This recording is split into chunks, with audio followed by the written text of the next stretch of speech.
experience for all of you. I got it. The way we've designed this experience for all of you is very intentional. It's very chronological. We want you to have an understanding of yourself and your family story. So I heard a lot of those reflective experiences in my breakout group, just interviewing one's family, who participated, who didn't participate, body language, chosen language, how families selected to share certain segments of their story. So a lot of good gems in those experiences. And I hope that it has been positive and enriching for each of you. But today we're starting the transition point where we're moving from awareness, where we looked at history, we looked at the immigration waves together, pre-colonial Philippine society, looked at different government structures. And now we're moving into this piece around from awareness into action, and sort of a pit stop within that, because I have very limited time with you all today. We are expecting some guest speakers after our break this evening, as you saw on the agenda.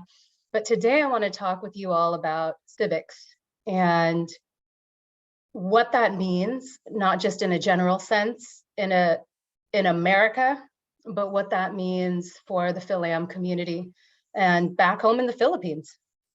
So we're going to attempt to cover a lot today. What I don't get to, you will likely hear in our panel discussion from the speakers that we have invited to join us later this evening. So today is solidly about moving us into the action piece. So again, carrying that awareness of self, carrying that awareness of our family story, our immigration story, and now we're moving into action. So what does this mean? Can we hit the next few slides, please? All right, so this is sort of what I just verbally described to all of you, this Venn diagram showing these relationships. But on that left side, everybody, we started with that awareness of ourselves, our stories, really connecting that to our families and asking questions and learning information that we might not have otherwise uncovered, right? And then we move into this awareness of our environment, our material environment, our lived environment. And that could mean different things for, I hope, everybody on this line, right?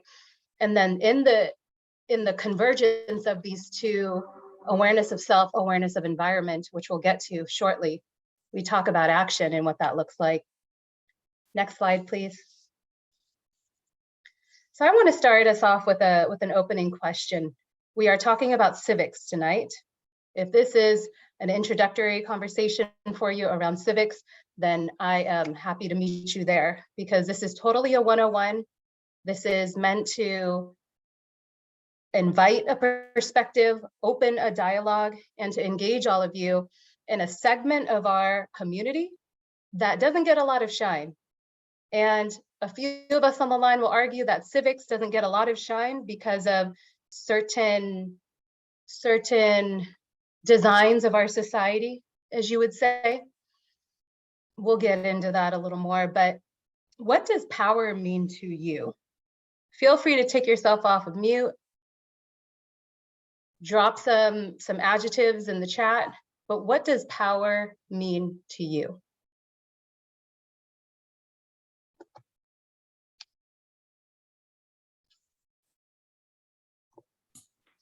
I hear people thinking. For me, I usually think of the people that are able to make change, that make decisions, who speak for other people and for communities. All right, we have we have someone that has the power to speak for other communities here in the chat. We have money, just boatloads of money, equating to power, control, the ability to make changes. Again, this concept of change, direct or influence the course of something, control of narratives, resources of influence. Would anyone like to elaborate? How about on the money and boatloads of money? Monica? Sure. I feel like people who have lots of money can have influence on a lot of things. For example, like in politics, if you have a lot of money, you can lobby. And if you have a lot of money, yeah, you can just like buy your way into things, unfortunately. Or fortunately, whichever side of the coin you're on. Yeah. Mhm. Definitely. Money helps. Money helps amplify a message. It helps with reaching audiences. It helps with brokering certain relationships. It helps to elevate your status and your perceived worth in society, for sure. We have some more in here. Sonia, control. What in what context, Sonia? Well, there's different kinds of power, but in society, it's who has the control over others, I guess. The control to, yeah, make decisions and make changes. Mhm. When you say different types of power, do you want to extrapolate? Well, I was thinking there's also like internal individual power, like within yourself. Mhm. And that's just like knowing your worth, and having confidence to live to your authenticity. But then Mhm. like power in society is like, I guess, how do we organize and control the masses, Mhm. and who has the say in that? Mhm. Yes. Awesome. Let me see. Ooh, I'd invite anyone else that has dropped their thoughts in the chat if you would like to come off mute and go a little deeper. Please take the virtual mic. Is it okay if I add to what Sonia said? Yes, please. So, just really thinking about kind of that control in the forms of the systems of oppression, right? So, like the institutional power, the interpersonal power, and then the internalized, but like really understanding that element of control and where does that power lie in people's identities, and like how did they get that power? How is that power inherited? Mhm. How is that power used, abused? And then where do we see our own power, and what are the things Mhm. that we have to do in order to take that power or to utilize that power? Mhm. Thank you. Thank you, Jackie. I just did my own gallery mode so I could see who was speaking. So my apologies to the folks that spoke before Jackie. I'm trying to do a little voice recognition based off of memory, but I can now see everyone. No, I think that thank you everyone for sharing in the chat and weighing in with your thoughts vocally, because power as we see it, it touches many segments and many aspects. Each of you have described in different ways the internal versus the external practice of power, hard power versus soft power, even volume of voice being an exercise of power, your body language, your affect, the facial expressions you use. Are your arms crossed? Is your body open? Do you use your stature, your physical, do you use physical space as a way to influence a dynamic of an interaction? And so I want you to keep all of these, this collection of power and how we exert control, how we assert dominance, and keep that with you as we go through the next several slides, which will be accelerated, let me say, running a little bit behind, and we do have our guest speakers coming in right after our break in about 30 minutes time. But the next slide has our next opening question. Can you go back, please? Thank you. Do you believe the Filipina X and O community has power? So if we're taking these same beliefs and attributes, and they could be different, they could be different if you're applying these beliefs to our entire community or the segment of a community that comes to mind for you. Do you believe we have power? Yes, no, why or why not? I do. Depends on which power of influence. Because when I see power, I see influence, and influence can be ideas and actions which can lead to transformation, movement, inspire, or can provoke. Can it provoke action, or can it provoke fear, or can it provoke someone to do something for the betterment of the community? So like whether you're making those kind of changes within yourself, your family, your community, politics, or within the school systems or within the mental health system or the healthcare systems, I do think that we do power to do that. Thank you, Emerald.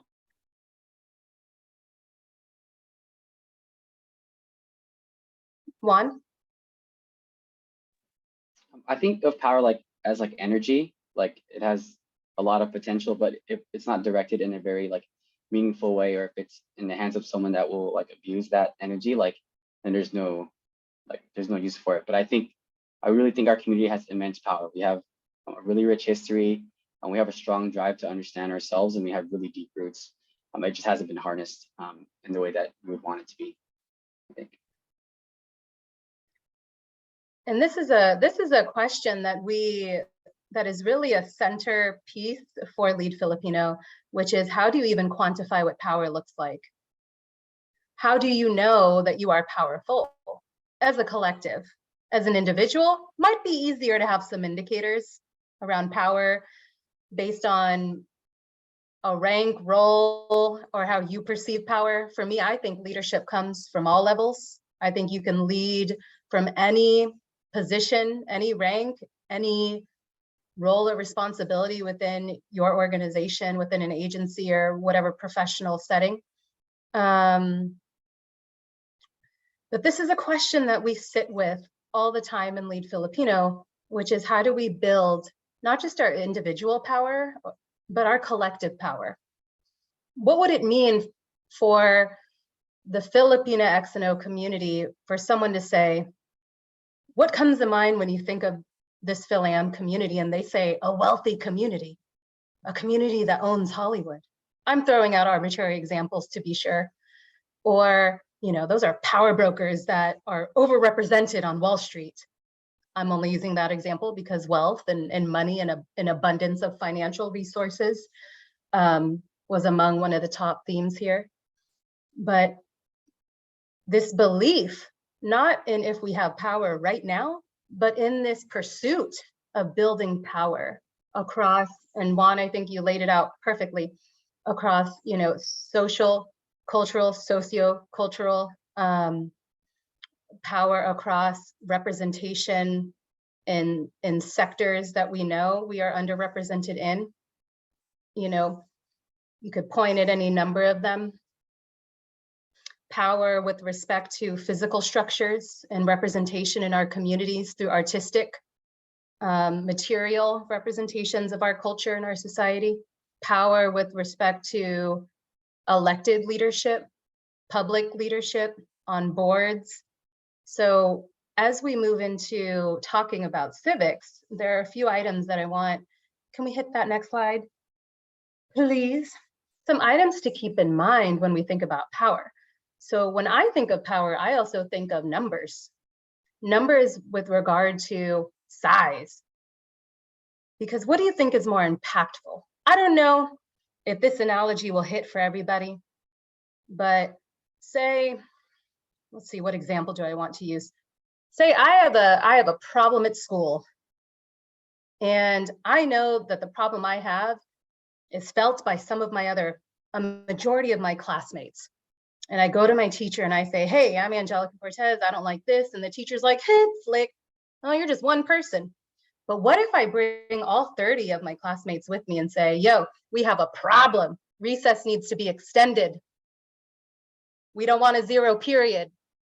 And then we bring this whole student body with us. So when I think of power, I think of a collective of numbers of people banding together around a common cause and a purpose. So I don't know if these data points are new to anyone on the line, but the too long don't read version is there are hella Filipinos in California. This is updated census information from the 2020 census. About 1.4 million in California alone, and about 4 million Filipinas X's and O's in the United States. And how does this translate to this conversation about power? There are a lot of us. So if there are a lot of us, are we seeing ourselves, and we'll move into this, how do we know we're powerful? How do we quantify that we're powerful? Do we see ourselves represented in key spaces? And let me tell you, it's hard to get a universal definition of what key spaces are, but are we seeing FilAms represented in media and film? Proportionate to the 1.4 million of us in the state. To put that into context, everybody, that's among the largest Asian American Pacific Islander group in the state. I think we're like neck and neck or second to Chinese American. So with these numbers alone, how are we generating power? Through representation, through leadership, through activism, through volunteerism. Next slide. All right, who is this gentleman and what does this photo mean to you?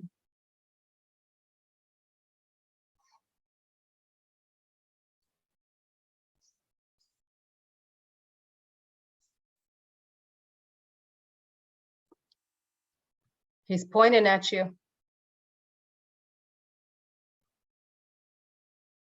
Good trouble. Mm-hmm. Yes, Isang Baksa.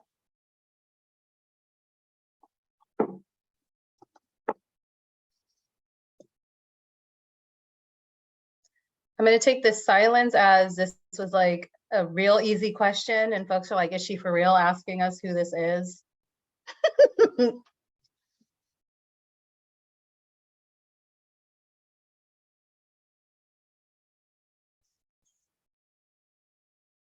Well, it's MLK Jr. And I'll take a stab.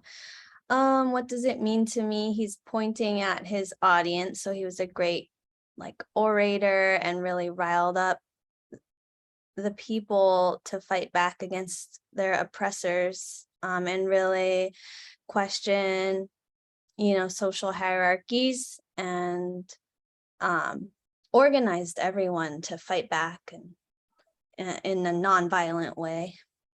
Mm-hmm. Thank you, Sonia.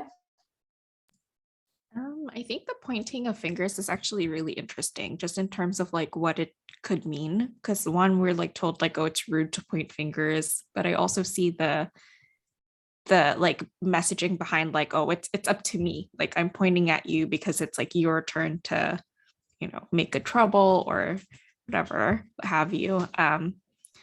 Yeah. And also, yeah, I mean, like you see it all the time in politics. No one ever points their fingers. It's always like this bent finger thing that they It's do. this, right? So, It's like, yeah, like exactly that hook. Yeah, exactly. So it's just such a interesting like contrast to that. Yeah. Thank you. That was Monica, right? Yes, correct. My boxes on the screen are shifting around. There's a whole lot happening over here. Thank you to Monica and Sonia. Everyone, as we know, this is Dr. MLK Jr. And we associate him not just being a visionary, a revolutionary, an inspiration. He's a civil rights leader in this country, and of course, an international beacon as well for peaceful resistance, but for decrying systems that we know have historically pushed communities like ours to the margins. And I would be significantly remiss if I didn't talk to you all about civics without starting the conversation with the civil rights movement. So what I'm going to walk you through in the next several slides are just key pieces of information I want you to take with you, because next week we will be continuing this thread around civic engagement and public policy, which is a lot of work that L.E.A.D Filipino does on a statewide level. And his connection and his leadership, and to be sure, there were numerous revolutionaries and visionaries, luminaries from this era.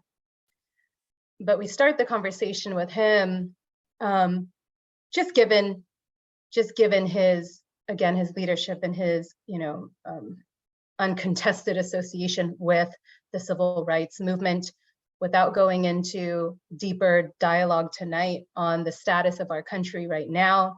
We know that there is slowly and a very obvious slow erosion being done to civil rights. And it seems like this is a timely conversation, but also one that I want to provide you all with a foundation when you think about civics, and particularly your awareness of the environment of civics.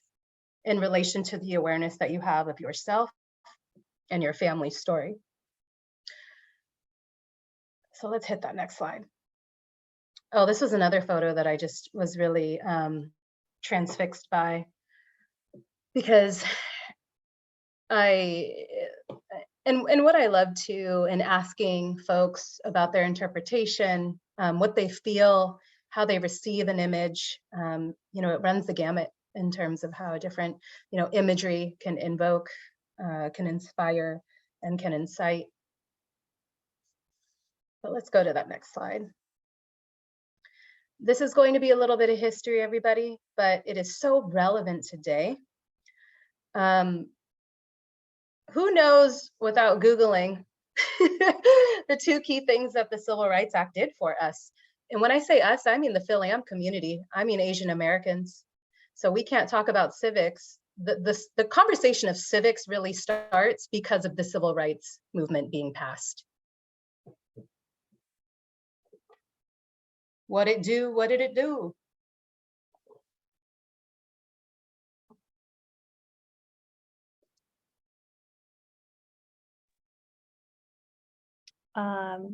So I'm gonna take a stab that it made it illegal to discriminate based on race, Mm-hmm.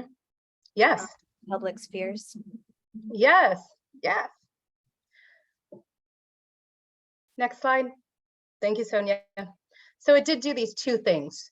It gave protection from discrimination based on a number of characteristics: race, color of your skin, your sex, your country of origin.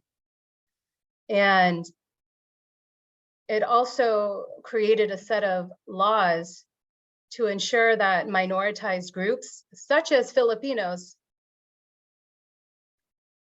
that were historically disenfranchised, would have protections in place. And these are different from civil liberties, which are, you know, freedom of speech, freedom of press, freedom of religion. So civil rights are really addressing protections for classes of groups and of communities and cultures that we know have historically been targeted and discriminated against. Civil rights also ended the separate but equal, so Jim Crow laws. When we talk about cross-racial solidarity building in L.E.A.D Filipino, it's really, you know, seeking to understand from our Black and African American community members and local organizations that we partner with in issues that extend beyond just impacting the FilAm community, seeking to understand that generational trauma and how that has impacted their communities and their families, and how we can be supportive and advocate. So when we talk about our liberation being connected to Black liberation, it is written in our history that prior to civil rights passing, and I'm going to talk about two more laws. This is all about, civics is about laws, babies. So taking you on a little history lesson. Hopefully it's not too much of a high school 101 civics class.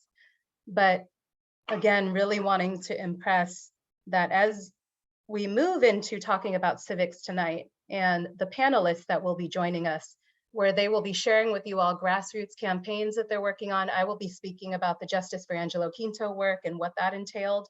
We're talking about power. We're talking about a civic engagement, which would not be possible, I would contend, if the advocates and the activists that left a royal legacy of civil rights and left their imprint on this country did not expend their social and political capital to make this happen.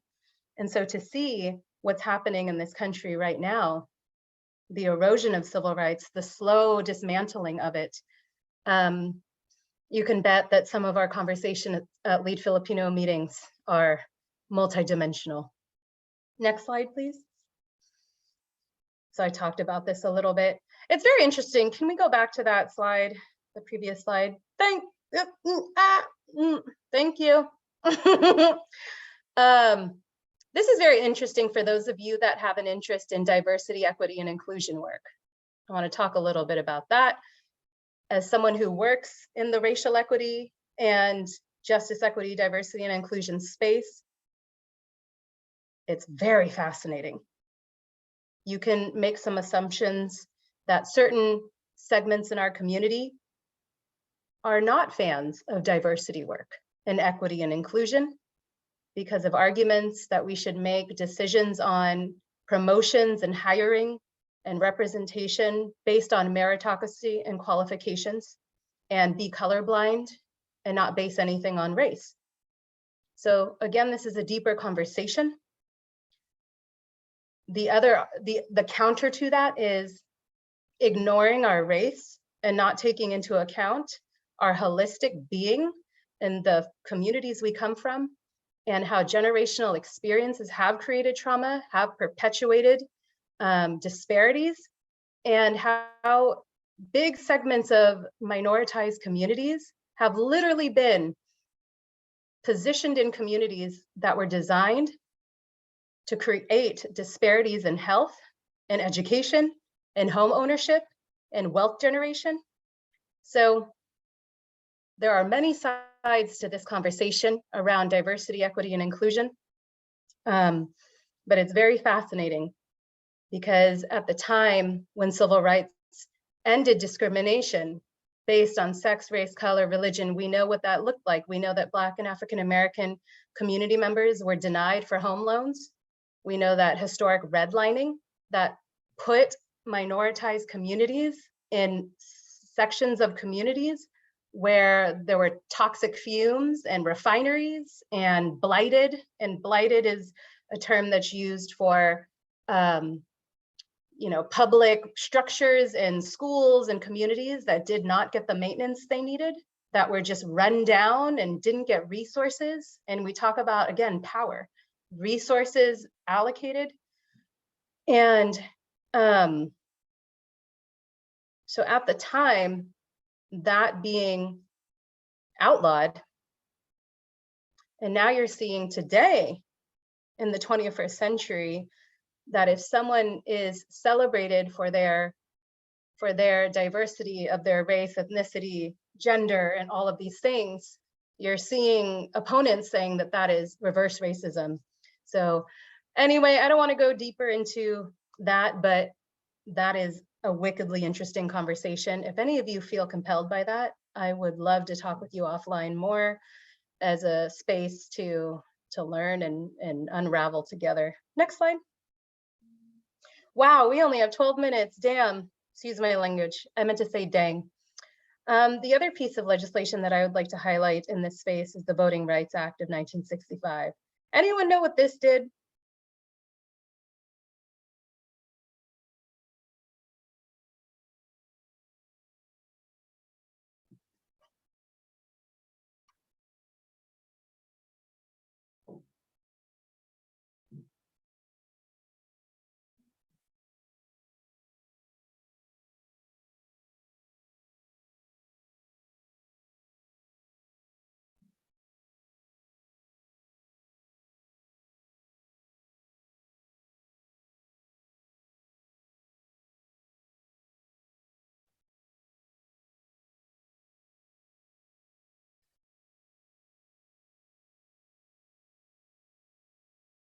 Oh wait, almost there. Yeah, almost, James.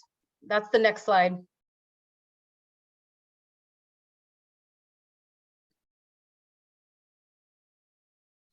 Anybody else?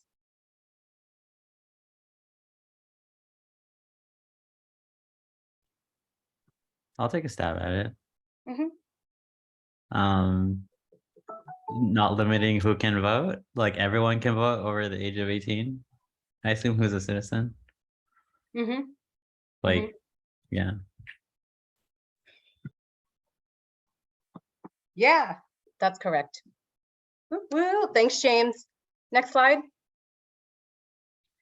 Yeah, so when we talk about like voter obstruction and voter oppression, which I would argue is still alive and rampant today, what the Voting Rights Act did, everybody, as a part of this civil rights, kind of the civil rights era, is that and this was this, so what I'll say is there were literacy tests and there were poll taxes. So additional barriers that were put in place designed to further disenfranchise and exclude Black and African American voters. And so that eliminated those onerous practices. But I do want to add here that it was through the Voting Rights Act that it helped, specifically this piece as it relates to, you know, a lot of the themes that we address in this program, but also a major milestone for the Asian American community in terms of voter access.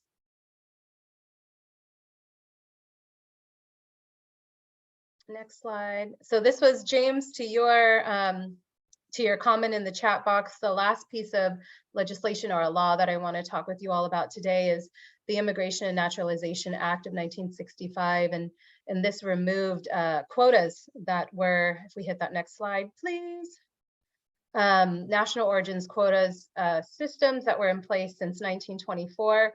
However, our immigration system continues to be what I would call a hot mess.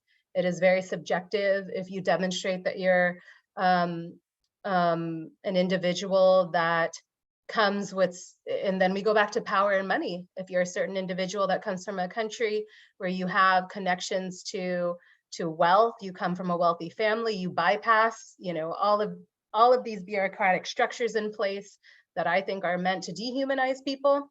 So our immigration system continues to be a hot mess. But at this time in history, the Immigration and Naturalization Act, you know, attempted or intended to improve and address disparities and assist in a national system that we know was onerous and very selective. And we can see a lot of these themes still playing out today. Next slide, please. So when we get to civics, I talk to you all about it through the lens of power. And that is something I will stand by till my last day. Civics, this is the dry definition. So if you're looking for the very by the book textbook, it is the study of the rights and duties of citizenship or citizens. And we talk about legislation a lot. You might hear that a lot from panelists, the panelists that are joining us. It's definitely something that Lead Filipino focuses on deeply. So another word for law. Let's go to that next slide. So we think about civics as it's about power for the people. We think about civics as conversations of reclaiming our rightful contributions and engagement and participation in spaces that are public and in the workplace, I would argue. But civics is very much about that public space. Community is about power, and it's about representation, and it's about being involved in public conversations. And I'll get to the next slide if we can get to that one. Here are examples of some civic activities. Some might look familiar to all of you, others might be new, but I'll go down this list with everyone. Volunteering on a campaign, that's an example of a civic duty. It is something in a public situation. You are attempting to bring awareness to an issue. You want to advance a cause, or you're engaging in community organizing. So everyone on Lead Filipinos organizing team, we are attempting to affect some type of change. We see that there is a need in our community, specifically with the FilAm community, and we organize around the ideals of visibility, representation, justice, racial equity, or serving on a board or a commission. So this could be a nonprofit board, or this could be a commission in your city or a county. We offer workshops on how to get appointed to a local commission. We actually have 3 members that are actively serving, and one that served on the commission for the status of women for Santa Clara County that we helped get appointed. If that's a calling, definitely want to talk to you. Developing grassroots leadership. This is different than you know, if you're thinking about a professional setting, grassroots is very much, you are learning in practice. You are coming with us. You come to the Jollibee and have our grassroots meeting with us, and you will be asked for your opinion. You will be asked for your experience. We want your voice in that decision-making process. And we share that leadership and we distribute that. So developing grassroots leadership, which is honoring your lived experience, not saying, oh, because you don't have a degree in it, suddenly you can't speak on it. Public activation. So a lot of the events that we host, as well as other community organizations that I'm sure you all are a part of or you follow, public activation to bring awareness to, for us, it's definitely of FilAm culture, society, art, movement, dance, food. Running for elected office, some examples are mayor, city council, school board, very much a civic activity. Oh, I volunteering twice, kind of.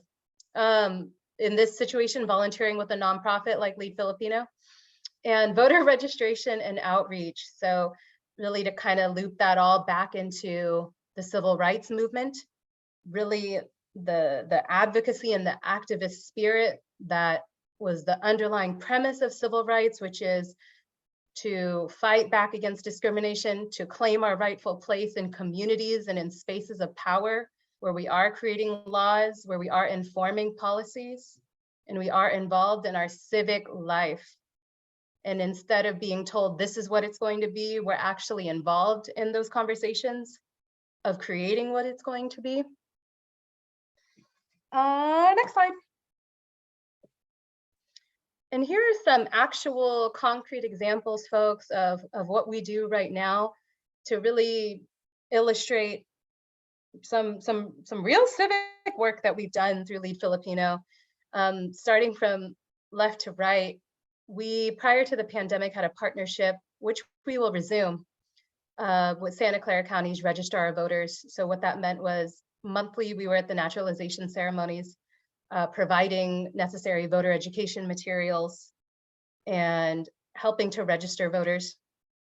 Moving to the next little bubble, we organize across a statewide coalition called FIERCE. It's a long acronym, but basically stands for FilAm's Engaging in Civics.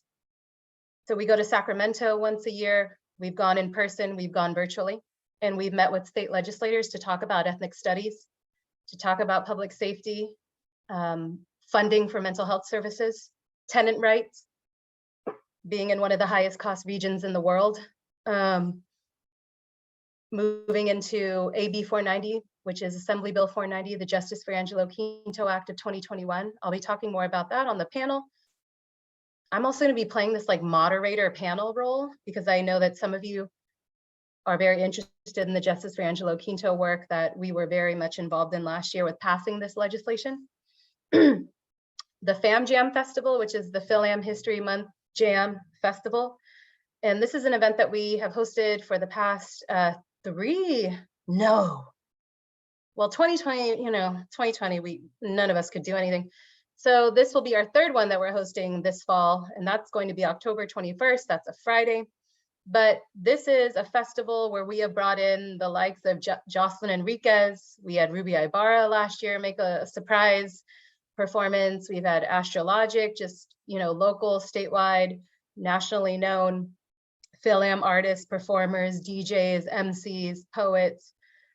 And we host this event at San Jose, the Garden at the Flea in San Jose. So really celebrating our culture, telling our story, really honoring that history every October. And then lastly, Delano Manong's Park. So I talked earlier about the importance of physical structures, seeing our stories told in the public domain through art, through plaques, through memorials. That sign that is depicted there was designed by one of our organizers in L.E.A.D Filipino. This park is yet to be open, by the way. So we are in constant conversations with the City of San Jose's Parks, Recreation, and Neighborhood Services Department. They've been very responsive as of lately. However, this park remains unopened.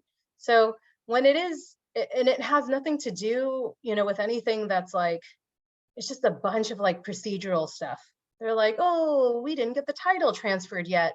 So with much anticipation, everybody, San Jose, first park in the country to be named in honor of the Delano Manongs.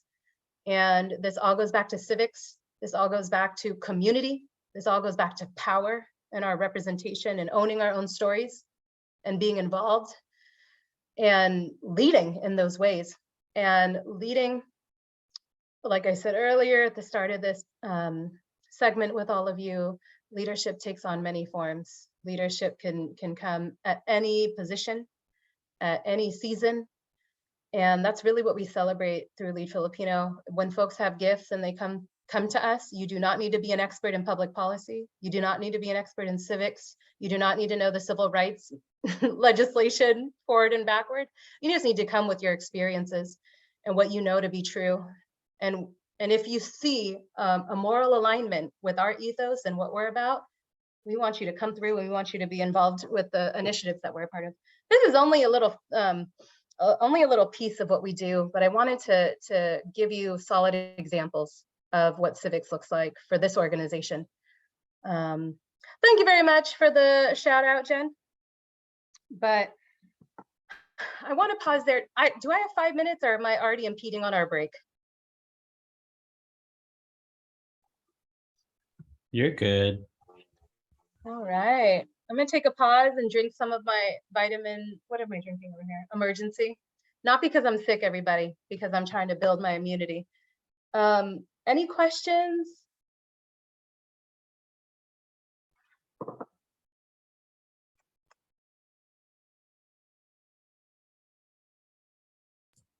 How do you choose what to be how do you choose what to be a part of?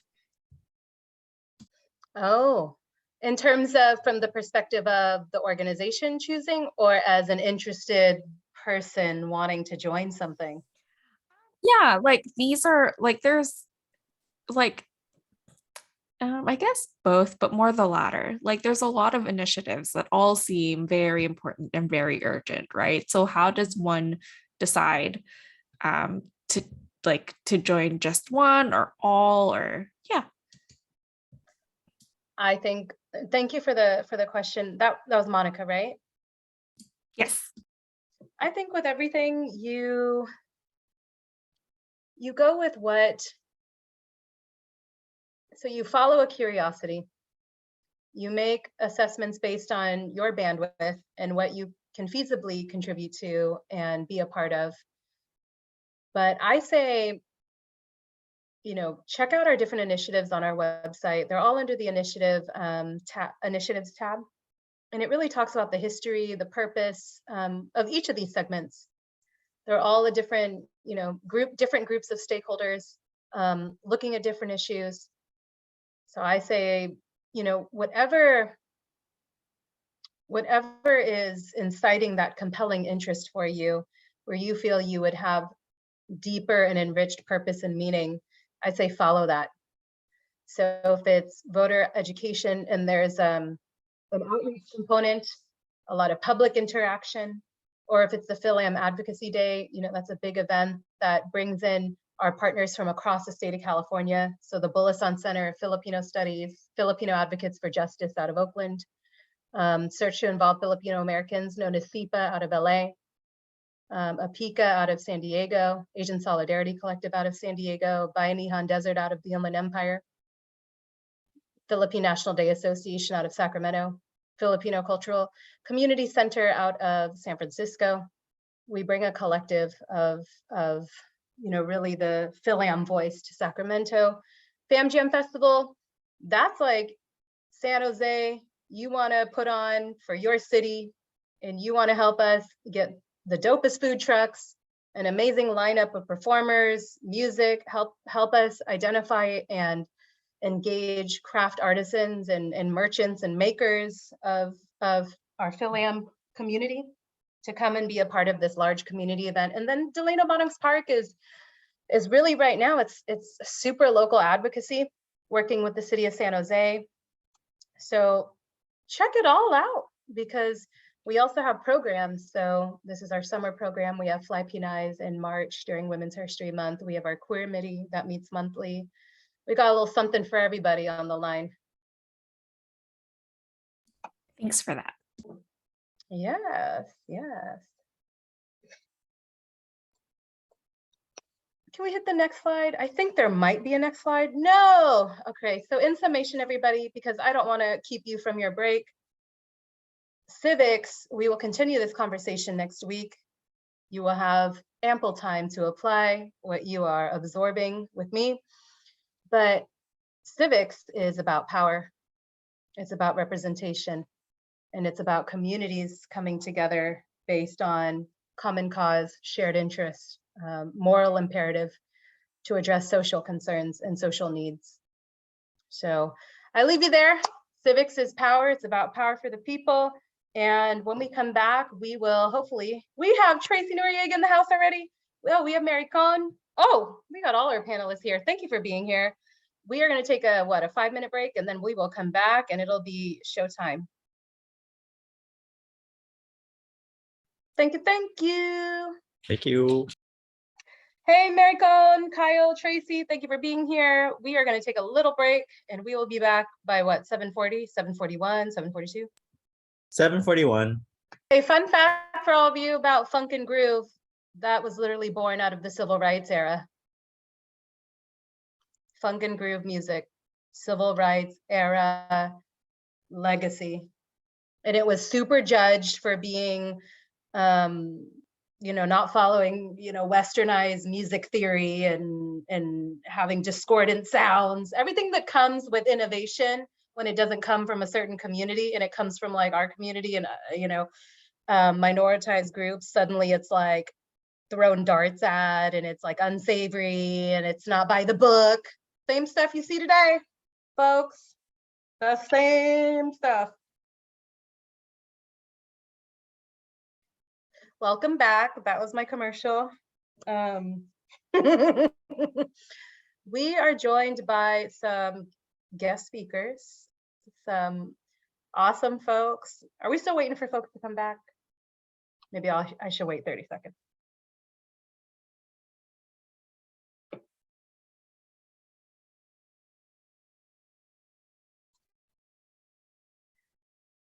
Can I bug the admin controller folks to help spotlight our speakers? And me, because I'm moderating. So that's Tracy, Mary Cohn, and Kyle. And me. Whoa. All right, well, folks are making their way back. Welcome back. We are still talking about remixing civics. And now we're going to move into an interactive panel with, I just see myself right now, with 3 guest speakers who we are just so delighted that they were able to spend some of their evening with us. Thank you. We have Tracy Noriega on the line. We have Kyle Mondina and Mary Cohn Malimban. They will be making their way up here on the screen. But we're going to talk to them a little bit about their civic journey and the organizations that they're representing as we focus a little more around how FilAms are leading civically, how we are addressing social needs and bringing solutions, not just for our community, but for larger communities in a local context and statewide. So I'd love to introduce our speakers. Hey, we got everyone here. Thank you to whoever helped with the spotlights. Appreciate you. We have Mary Cohn. Wave to everybody. Mary Cohn, hey, what's up? Mary Cohn graduated from San Francisco State University with a major in hospitality management and a minor in Asian American studies. She has lived in the San Francisco Bay Area her whole life and grew up in the South Bay. Represent. Some of her interests include jewelry making and roller skating. Mary Cohn is a former Gabriela Stanford organizer who has transitioned to now APAWIS, the Filipino Association of Workers and Immigrants organizer. She is currently the outreach coordinator for the Stop Hate Project under the Step Forward Foundation. Really, you work with Mimi Nguyen? That is my girl. Tell Mimi I said what's up. Next we have Kyle Mondina. Kyle, say hello to everybody, a little wave. Fun fact about Kyle, he was in our first Awareness in Action cohort. Ha ha ha ha. So thank you for coming back. Kyle recently completed his bachelor's degree at Santa Clara University. Congrats. And is now pursuing a master's in computer science and engineering. He spent his early childhood in the Philippines and migrated to the US in 2013. Kyle is a former member of Anak Bayan Silicon Valley, where he organized with other Filipino youth. He is now an organizer with PAWIS and is the coordinator of the 2022 PAWIS Summer Internship Program. He is also the lead developer of the Wage Wizard, which is a workers app, and I hope we hear more about that during our panel discussion. And lastly, we have my girl Tracy. Oh my gosh, thank you for being here. Everybody wave to Tracy. Tracy is a second generation Filipino American, a wife, and a mother of 4 who currently serves the students of San Lorenzo Unified as the Assistant Superintendent of Educational Services. This is her 26th year as an educator, having served as a teacher, a site administrator, and district office administrator. A few other roles that she has served in: she was the immediate past president of FAAC, which is the Filipino American Educators Association of California. We will hear more about that shortly. The equity chair and state committee representative and president for ACSA, which is the Association of California School Administrators for the 6th region, and is a faculty member of the Liberated Ethnic Studies Curriculum Consortium. Education is the route that she chose to take because she was inspired by her high school teachers who supported her as a teen mom struggling to balance motherhood and education. And it was ethnic studies that helped her to understand her experiences as the daughter of Filipino immigrants living in a predominantly white neighborhood. It was ethnic studies that helped her realize the detrimental relationship patterns that she was perpetuating for herself and her son that allowed her to heal. And it was ethnic studies that then became her core as a future educator. Ethnic studies and its values continue to keep her centered as an educator today and always. So everyone, please give a warm welcome, emoji welcome to our panelists. And I'm gonna let them choose who wants to get started here with these little questions. And just know, everybody, me as a moderator, please feel free to change the question if you don't like it. If you're like, that question's like weird, change it, answer it the way you want. Let's have a rich discourse here, you know, really on the topic of concerns for our community and what your orgs are doing. But in your words, introduce yourself. Tell us about you and the organization that you're representing tonight and what they're about.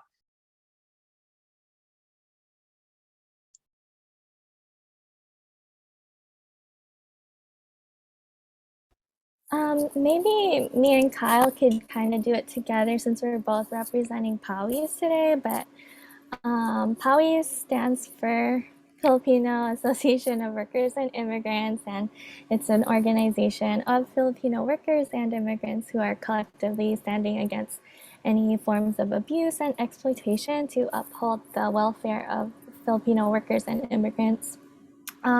So one of the things that we do is conduct education trainings. We have like know your rights trainings for workers, and we do this like multiple times a year, and they have like different topics.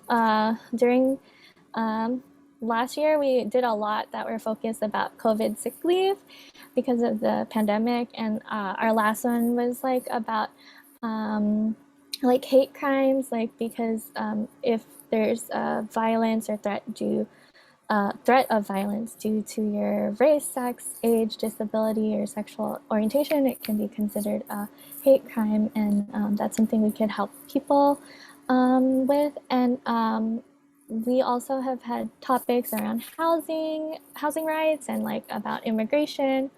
So there's lots of trainings that we do.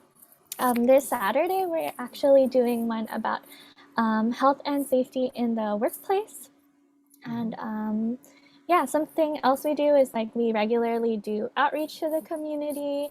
We like go to different places to give out like PPE or like COVID test kits and like information about workers' rights, so we can like also talk to them and find out about their situations, and also to let them know more. And we like let them know about the county's free advice line for workers where they can talk to attorneys. So that's something. We do. We mostly go to like plazas and malls and places where there's like a lot of people, but we mostly go to care homes because there's like a large percentage of caregivers are actually Filipino, at least here in the Santa Clara County. And then, unfortunately, in those places, there's a lot of cases of wage theft. Kyle, do you want to share more on that? Yeah, so for me under Powys, when we are doing those like outreaches with the caregivers this summer, we're doing it with other FilAm youth. So I'm like the coordinator for that. And then regarding like the wage stuff, so what I'm doing under Powys is I'm developing like an application that helps the caregivers like fight wage theft. So when caregivers like file for cases of wage theft, one of the things that's required in court is a documentation of like the work hours of their work hours. And most Filipino caregivers often do not do this because they lack the importance or awareness to have such records, and the process itself is just cumbersome. You could like lose your papers that you use for documentation. So yeah, so I'm currently making like an application that would like generate like a record of how long like the caregivers spent at a provided location, or in their case, like the workplace, using like their phone's GPS. I'm still currently developing it this summer and hoping to have more of our like Powys members test it soon. Also, another thing I want to talk about is like with the wage stuff is that like this is such an issue for like Filipino caregivers because like the caregiving industry here is heavily unregulated. And another thing to note is that like, which is really interesting, that a lot of the care home owners are actually Filipinos, and they actually make use of their like connection back in the Philippines to get like a supply of undocumented Filipino migrant workers to work for them. And the reason why there's so much wage, this contributes to like a lot of issues of wage theft is because these undocumented workers are more susceptible to such abuses, because you can easily threaten them with like deportation, and they just lack knowledge of like our country's laws, making it really hard for them to even like reach out for like resources to help themselves. Thank you so much, Michael and Kyle, for sharing a bit about your upcoming events, your current initiatives. I think some of our, maybe most of our members, I don't want to speak for everybody, but would be interested to know a bit about the geography that you serve. What is Powys's history? How did the org come together?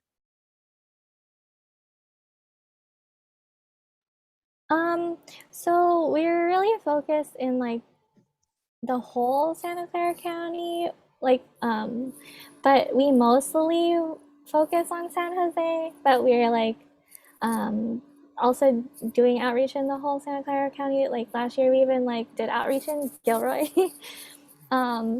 But Powys started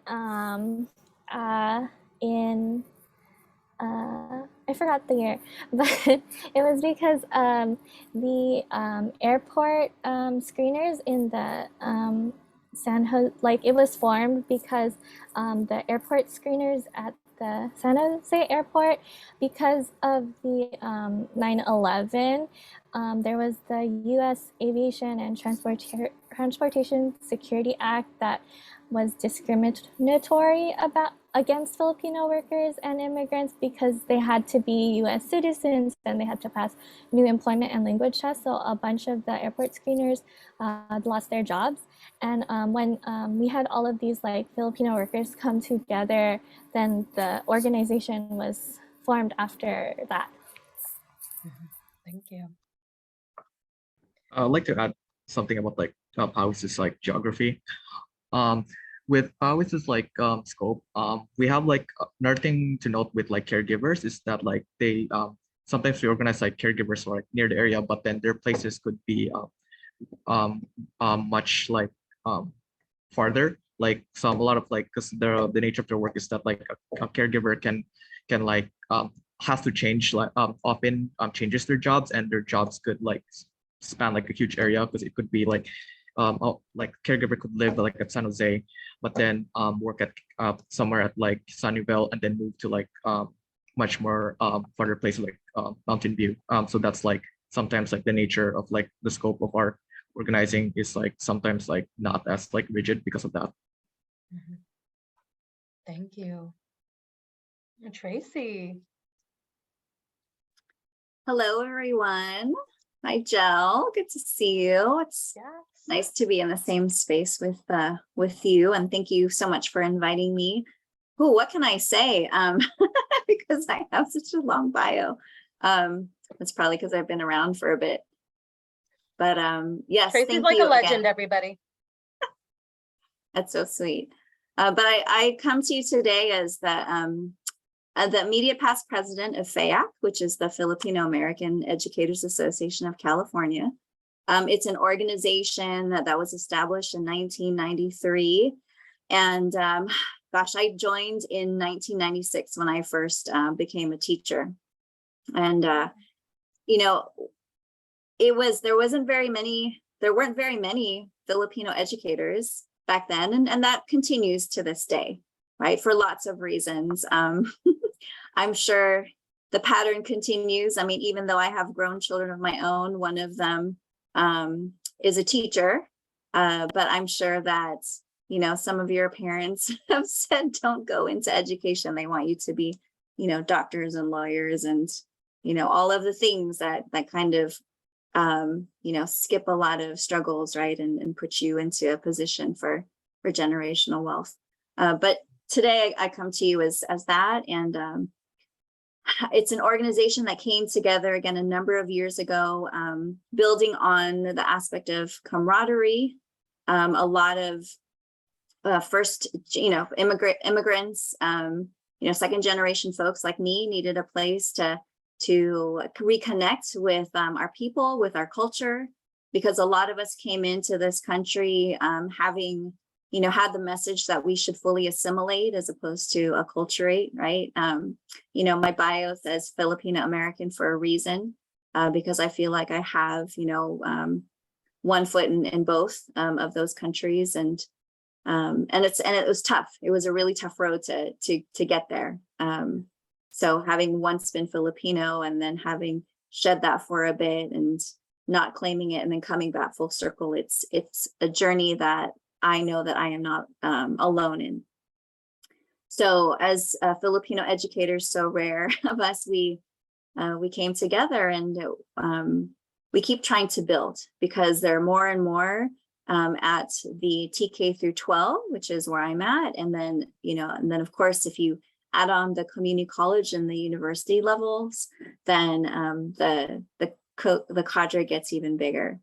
So that's a little bit about FilAm, the Filipino American Educators Association of California. And as the questions come, I'll talk a little bit more about our work and some other things that we've gotten into.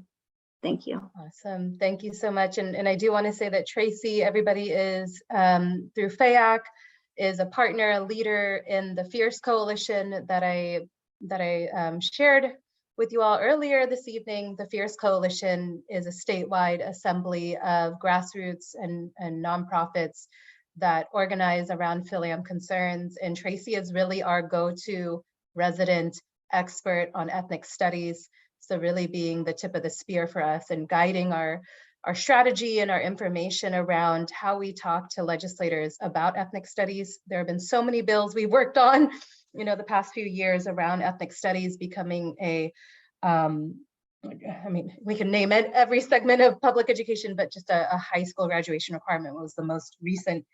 But to our panelists, you know, before you all joined us, you know, we spent some time in our cohort talking about defining civics and the role of Filipina X and O communities in civics and why that's important and what that looks like.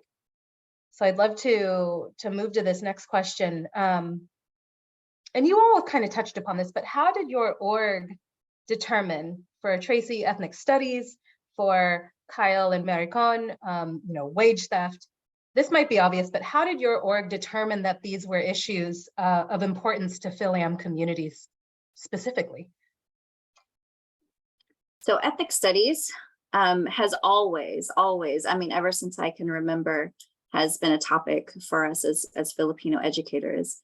And, as I mentioned, FEA came into play because, a lot of us have had similar experiences, right? Our parents may have, a lot of us are immigrants ourselves. A lot of us are, second generation at that time, second generation born here, right? And many of us kind of came back to Filipino-ness or reclaiming our Filipino identity because of ethnic studies, because we took the Asian American Studies class by chance, in college, and all of a sudden there was the seminal book, right? America is in the Heart, Carlos Bulasan. Oh my gosh, what do you mean Filipino Americans are part of, U.S. history, right? And we're blown away, and we're like, oh, okay, well, maybe I want to be, maybe it's cool to be Filipino, right? Like maybe we shouldn't have gone through all that. Because we got all the messages, right? My parents were specifically told when we moved to California from Guam, and mind you, a lot of people didn't know that Guam's a U.S. territory. It was right, a Spanish colony, a U.S. colony, American schooling, speak English, all of the things that come with colonizing a place. But my parents were told, don't speak to her, don't speak to your kids in Filipino, right? Don't make your kids speak Filipino because you want them to be American, you want them to not have accents, all of the things. And so it wasn't, and for many of us who grew up in predominantly white neighborhoods, and of course ended up in predominantly white spaces, being Filipino was not a thing. Other than maybe having the food at home, right? Because our parents cooked it. So when we came through ethnic studies, when we finally found ourselves again through ethnic studies, it was something that we wanted to ensure that we could support each other in, and we wanted to grow the movement. So there was a lot of folks who, I know when I first started in FEAC, we were working on the CSET for Filipino language. My husband grew up in Union City. He went to James Logan High School. All my kids went to James Logan High School as well. And James Logan High School is actually one of the first to establish a Filipino language as a world language. And Oscar Peñaranda, Mr. P, I don't know, is another famous guy. He was the one that helped write the CSET because it had to be there had to be like an official standardized test for it, and in order to be credentialed. And so FEAC helped to do that. And then through the years, there are things that came along. So, Assembly Bill 2016 came along because we kept pushing for ethnic studies. And that bill was about making ethnic studies a graduation requirement, right, at the high school level. Because you look at the statistics, and I mean, even the statistics on Filipino students, right? There's mental health issues, there's drops out the school to prison pipeline included Filipino students. And so we kept pushing we helped to push for ethnic studies, like our brown and Black brothers and sisters. So, but at that time it was vetoed because there was no model curriculum. So here we get into the next phase, which was, okay, let's create a model curriculum. And then the state decides they're going to put together this committee of practitioners from the high school level and the university level. And so many of us, part of FEAC, applied for that. But, they wanted a range, which is definitely what was needed. But when we saw the list, we were like, cool, right? We've got Art Nelson Concordia, we've got Professor, Allison Tintianco Kubales. I mean, and the rest of the list, like these are like the gurus. And thank you, Jill, for lumping me in there. But they are the ones, right? Like there was like straight up experts in that group. But then people weren't ready for it, right? People weren't ready for real ethnic studies. And so there is the drama about the Instructional Quality Commission and all of the haters coming out and saying that, this is too divisive. You can't make up words like cis hetero, patriarchy. Why are all these X's in place? Why are you talking about settler colonialism and including, Israel and Palestine in the conversation, all of the things that were associated with it. So not only was FAAC involved in pushing this legislation, we also became involved in working against the guardrail language. So if you look up Assembly Bill 101, there's language in there that says that the curriculum has to be anti-biased, right, anti-bigoted, all of the things. And then of course you get back to that question of like, biased against who, right? The whole reason why ethnic studies is in place is because we need to have our stories about ourselves, right? We want to learn about our histories and our history that contributes, that makes up United States history. So FAAC remains involved in that. We write, help to write curriculum. We've actually worked with the Bullasan Center, actually back then the WELGA project, to create lesson plans for what was AB 133, I think it was, but it was the Filipino farm labor movement. So we worked, on lesson plans for that. We also worked with Bataan Legacy Historical Society to write lesson for AB 199, which is Filipinos in World War II. And then now a current kind of project, which is more than just a project, it's life work for me, is being part of the Liberated Ethnic Studies Model Curriculum Coalition. So if you remember, I said that there was this amazing committee that was put together by the California Department of Education. Well, once there was so much pushback and the CDE decided to go in a different direction, and they got ghostwriters to kind of revamp, water down, not, take into account all of the things out there, but not really staying true to ethnic studies. A lot of those folks decided, you know what, that's not for us, take our names off of it. So lucky me, I got the privilege to join them. And that's the work that, on behalf of FAAC, on behalf of, our community, I am a faculty member. I co-lead a chapter 4, which is Asian American Pacific Islander Studies. We're making tons of trouble out there. If you Google Liberate Ethnic Studies, we will come up. There's lots of horrible, horrible things that are being said about us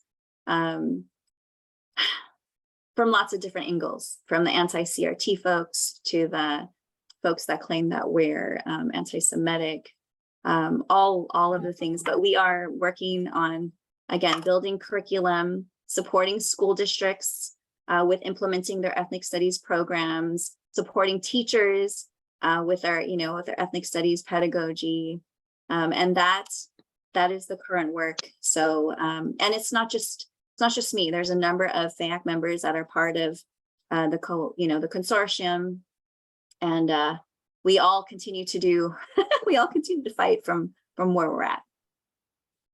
Wow. Thanks. Thank you so much, Tracy. There was a lot of history in there that I hadn't even known about. When you joined FAAC and the powerful initiatives that FAAC has sponsored and championed across am I doing my math right? 29 year, 28, 29, something like that. 28, 29 year time span, but, really just amplifying, something everyone on the line that we really cherish and we uplift in this space as well, really relying on Celeste Francisco's instruction and leadership around the basis of ethnic studies, and that really undergirding our summer program that we're in together right now. But what has long baffled me, and Tracy and I have had many a conversation where I'm just trying to learn from her, which I want to share with everyone, is why is it that when we try to uplift our community, try to spread positivity, try to share our experiences and our narratives, that is viewed as an affront to another community? And there are a lot of philosophical takes and a lot of, opinions that we could have a whole next chapter on. But that really irks me every single time. It's like I'm hearing the information for the first time, especially the anti-critical race theory folks, the opponents that are coming at us from every which direction. And the whole point of celebrating our stories is not to isolate another community or exclude. It's that we have a duty. We have a duty to tell our stories. And we're not saying that everyone else ought to do that, but we want the space and we want that license to do it, and we are. So why is that an affront? Why is that so radical? We know why, but thank you so much, Tracy. We'll get back to you because I know folks might want to know, how can I get involved in FIAC? How can I be a part of your current initiatives? But I'd like to turn it back to Mary Cohn and Kyle. This same question. You know, tonight's theme is civic engagement. How did you know, and this might be, you know, it's really obvious, but how did you all know that when did Powys start finding out about the wage theft? Like, how did these issues become so pervasive? And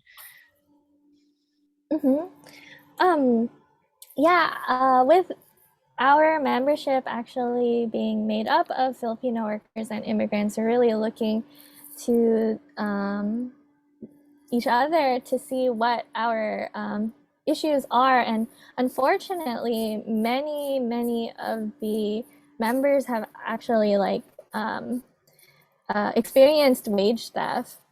And with the caregivers actually being like a very large network, many of them know each other very well, like get referred about like other care homes they could work to because they have to end up changing care homes for one reason or another. But many of them like really know each other and they like talk to each other. So there's a understanding about like what other caregivers are going through. And we're also like hearing things as we do outreach, and also hearing the caregiver stories that way. Like recently, like we, I don't know if you want to give a specific story, Kyle, because I know you had talked like one-on-one with a worker, I think last week. You don't have to tell their name, but like, yeah, did you want to? Or it's okay, you're not unmuted. But basically, too, with Powys, we're also very connected with our families, like especially our families in the Philippines. Like if you actually look at our Powys like logo, it's a picture of like 3 workers looking at the Philippines. So we're also recognizing that part of the reason that we're here in the US is because of being like forced to migrate because of the lack of jobs in the Philippines. And really the government's also encouraging like people to work abroad and send remittances. Like the Philippines economy is really would fail if all of the workers failed or did not remit their remittances. So we're also really looking at what the issues aside from like wage theft, because that's like a specific way that people are getting exploited, that we've been seeing specifically in Santa Clara County, but like we're also like looking at what overall issues that Filipinos are facing, what the like the family separation, or just overall like the safety of our families in the Philippines, and why there isn't something being done about the unemployment rate in the Philippines, and like why there isn't like enough like industries within the Philippines that can create work for the workers back home, rather than like encouraging Filipinos to work abroad. But that's like something else we look at, which is part of like why International Workers' Day, we're really marching and calling for like an end to labor export policy, which is that policy encouraging workers to work abroad. And then also like one of our other campaigns is like that we want to pass the Philippine Human Rights Act, because that act aims to suspend US aid to the Philippines military, because like currently with the anti-terror law, it's really easy for the government to label, the Philippine government to label anyone as a terrorist, even overseas Filipinos, like people who are like saying like dissent or expressing dissent about the Philippines government. So even like our families simply wanting to call out the fact that there isn't enough jobs, or that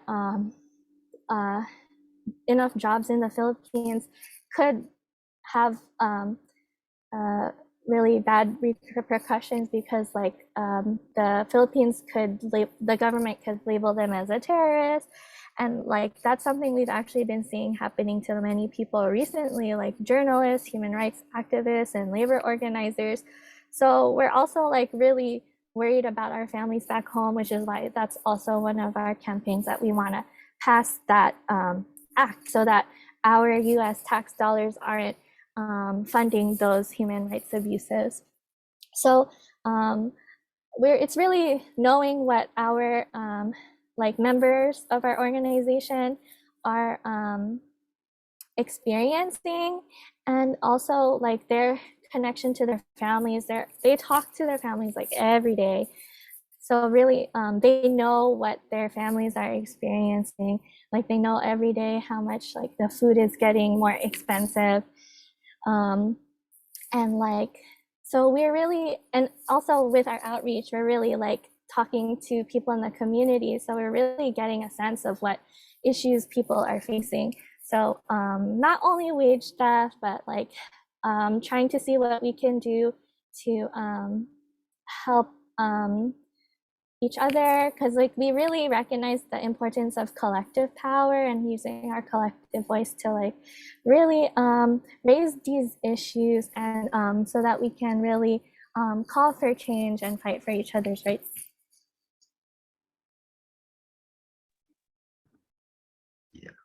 I think Maricon explained mostly like the question, but yeah, I want to just more emphasize that like in our work, for us like in Powys, there is like a call or a need for us to like really integrate and be there, get to know like the caregivers that we're aiming to like serve. So that is to answer that question, like how do we know the issues?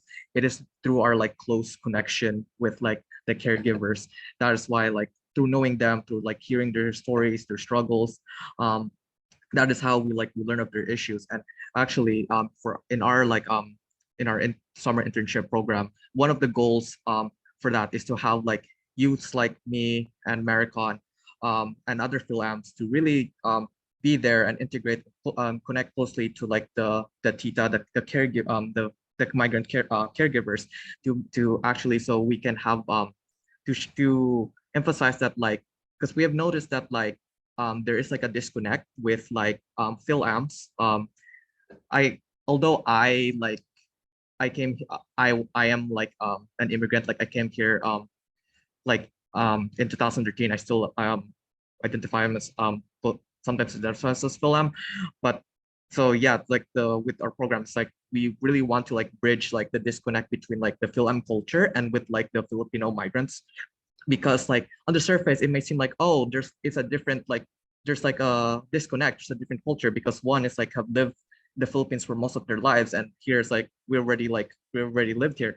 But then one thing we tried in Powys that, like as Maricon stated, is that one thing that that connects us, or that that's something we have in common, is that like our stories of like being disconnected from our homelands, it's very the same. There's like, so why do we have like like for FilAm's, like why do we have like this our identity crisis? The fact that like we are so disconnected from our culture, and like with the caregivers, it's like why do they have to move come here to the Philippines, suffer through like wage theft, suffer like long separations from their family, just so they can like provide back to their families with like remittances. Like why do these OFWs have to like go through all of this? And then what we do at Powys is that we also look at like the systemic like causes that push like Filipinos to come here to the United States, such as like addressing like our history of like US imperialism in the Philippines, which even though the Philippines right now is supposed to be independent,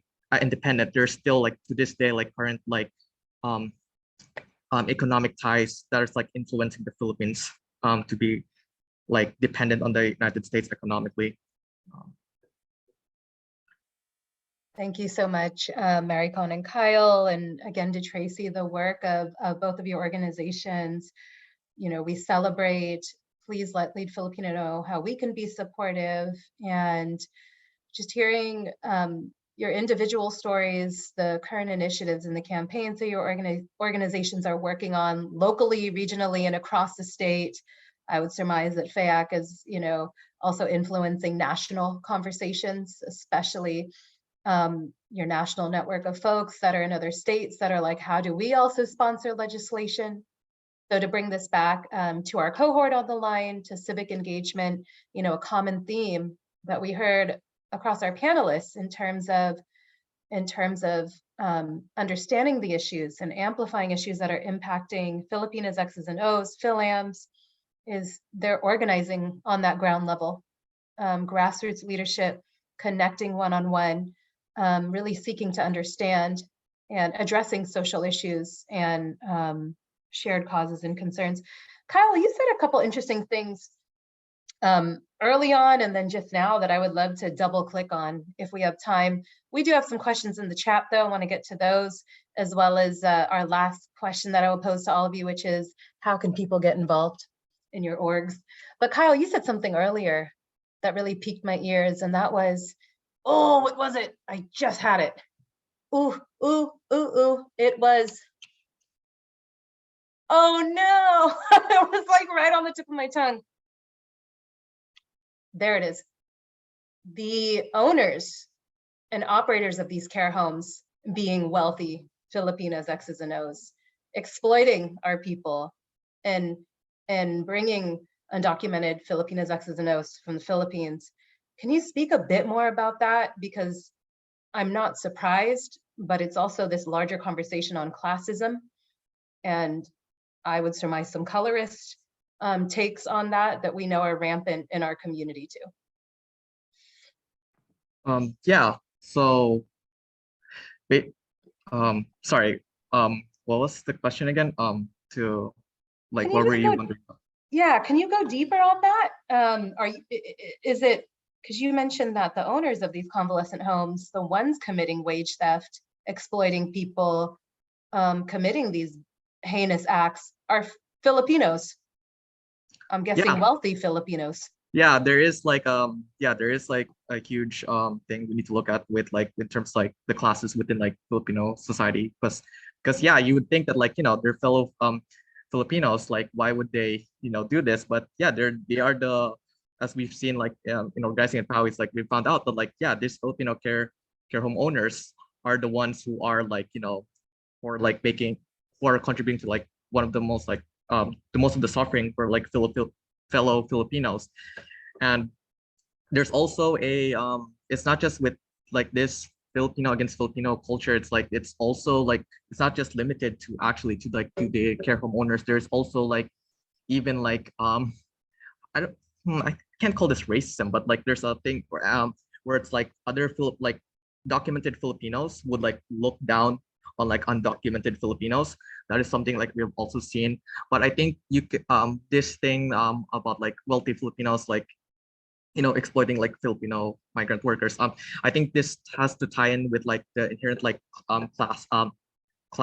classes society back home in the Philippines, where if we look at like the classes in the Philippines, we also see like that at the top, like it is like the society is basically ruled by the big landlords and the big international capitalists, like this multi-Filipinos, and they are the ones like in control of like Philippine society and government, and they are like basically running like the government to suit like their interests. So it's not surprising actually to see that we see this also like here with like the care home owners. And one thing we actually found out in Powys while we were talking with our care home, with our caregivers, is that we found like the families of care home owners who are like, who are doing all of this exploitation, they are actually like, yeah, they're part of like the wealthy like Filipinos back home. Like they're part of like those big landlords,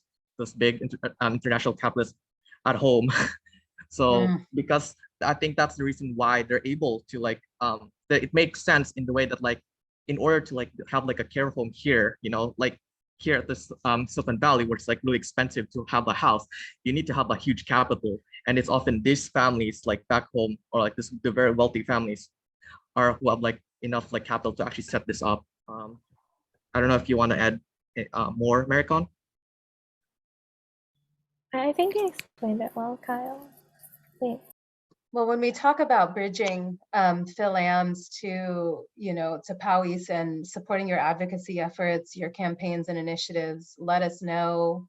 I know that you've organized numerous events in front of care homes that we know are bad actors, that we know are perpetuating, exploitation and subjugation of our people.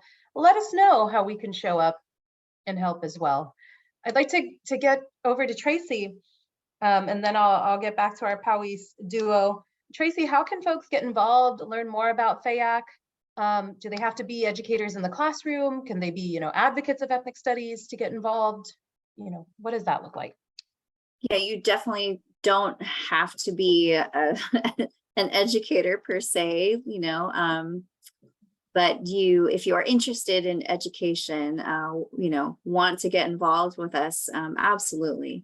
But if there is something that I can ask all of you to do, though, tonight, because actually this was perfect, we are trying to create this social media storm, if you will. And so I'm going to put some hashtags in the chat and on your socials.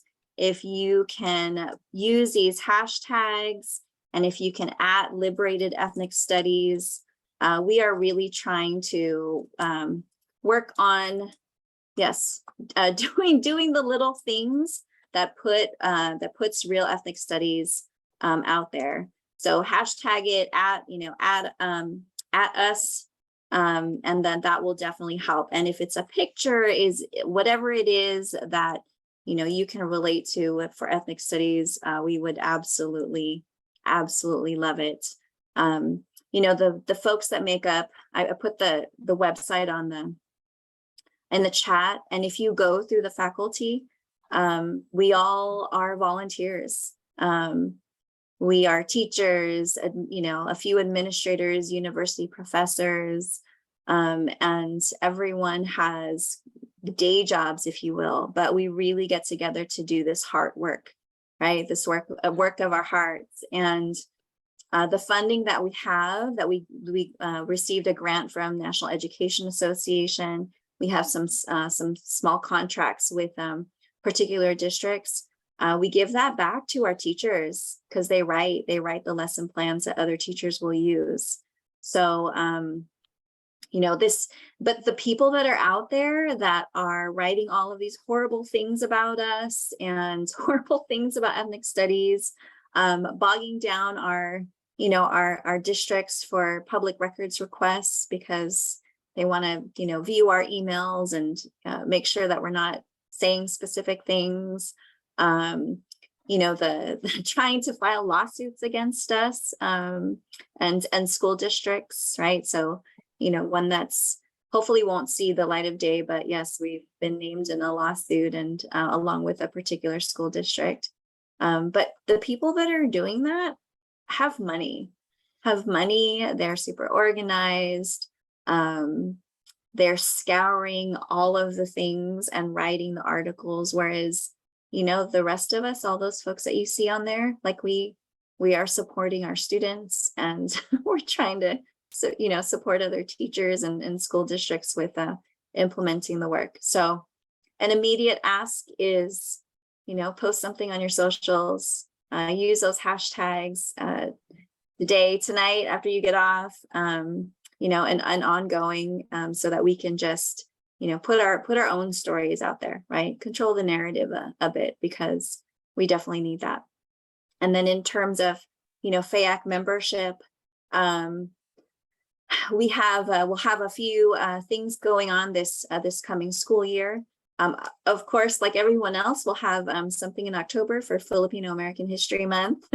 And then our biennial conference is going to be next year. So stay tuned for that. And we'd love to have folks, and more than likely it'll be an in-person event as much as possible, because we definitely need that. We haven't been together in person since 2019. And that was a pretty hectic time, because it was right on the heels of the Instructional Quality Commission and the CDE saying all the things about the model curriculum draft, and we needed to react to it quickly. But we're still working towards that. And, you know, we would love to have all of the folks that are about ethnic studies join with us. Thank you. Thank you. Thank you for all that you do, Tracy, and to the members of FAAC, please extend our gratitude. I know that you won't say it, but I'll say it for you. Everybody, the folks that are involved in FAAC, they are the generators of knowledge. They are the protectors, the guardians of, if you think of, just take your pick, and any FilAm literature, any scholarly articles, you know, concepts around Pinayism, you know, writing the curriculum of FilAm experiences that we see in ethnic studies taught in classrooms, that's FAAC. So Tracy won't say it, but I'll say it. They are really, you know, this group that just gives so willingly of their time, of their talents and gifts to really build up the next generation, so that we, and it was my first experience when I went to a FAAC, when I went to your conference in 2019, just hearing similar themes. And it's not like I thought I was special or alone. I didn't think I was special, but I hadn't heard it said like ethnic studies changed my life. It saved my life. And for me, I solidly swear by that. I would be a completely different person with no dimension and no understanding of the grit of this community if I didn't take ethnic studies classes. So it solidly shaped and changed my life. And I believe that with every fiber in my body. And so defend ethnic studies, everyone. If you have socials, please do consider using the hashtag FAAC. Let us know how we can always support as Lead Filipino, and of course through Fierce, because we're coming back. You have some love in the chat too, to all of our, oh, did Mary Cohn like have to leave? Or did I? Okay, sorry, I just saw we were 3 on the screen. From Jackie, y'all at Liberated are incredible. Much appreciation and gratitude to you all. Kyle, you have a couple questions real quick. I know we're a little bit over time. We'll just go a couple more minutes. Does POWIS hold any caregiver support group, given the many struggles they face as caregivers with wages, workplace issues, emotional toll?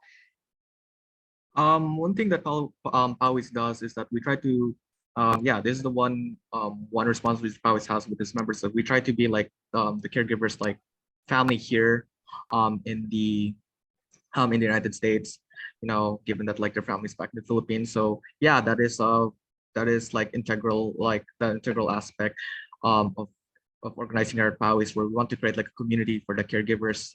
We want to be there to provide like emotional support, and this is reflected in like some of our activities are like, you know, it's not just like, you know, just like education and about their rights, you know, their rights, workers' rights. It's not just that. We also have like recreational and social activities to give like the caregivers like an opportunity to like, you know, mingle and socialize with fellow caregivers.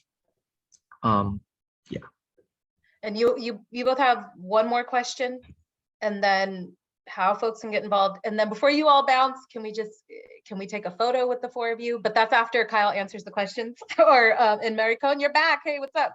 Hi. So to Maricone and Kyle, what are your thoughts in regards to Rep. Susan Wild's support for the Philippine Human Rights Act in relation to the recent US defense spending bills? Oh.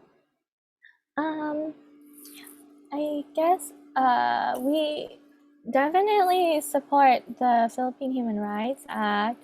I'm actually not so sure what the recent US defense spending bills are though. So sorry. Yeah, we strongly like advocate for that because I think Maricon mentioned it already.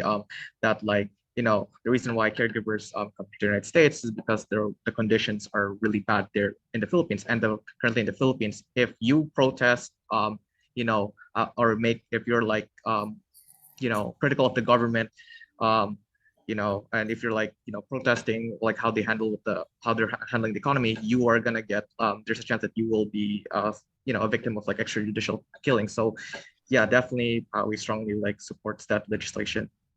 We actually also have done like legislative visits with offices like Rokana's office and sorry, I forgot who reps District 18, but we've done a few legislative visits. I think Peter's actually done that with us as well in the last visit. So I think Peter also, just mentioning since he's here, is also someone who advocates for PHRA. Monica, I got that reference. Yay, I'm really bad at pop culture, like TV movies, but I got that one. Sorry, someone had a real answer, Maricone, to the representative for District 18, Katniss Everdeen. Oh my God. That was good. I get it. Well, last question. Oh, go ahead. Oh, so I realized you asked about like how to get involved. I could post other like information in the chat if you ever want to contact us. But yes, Kyle, please. you want to talk more about getting involved? Yeah.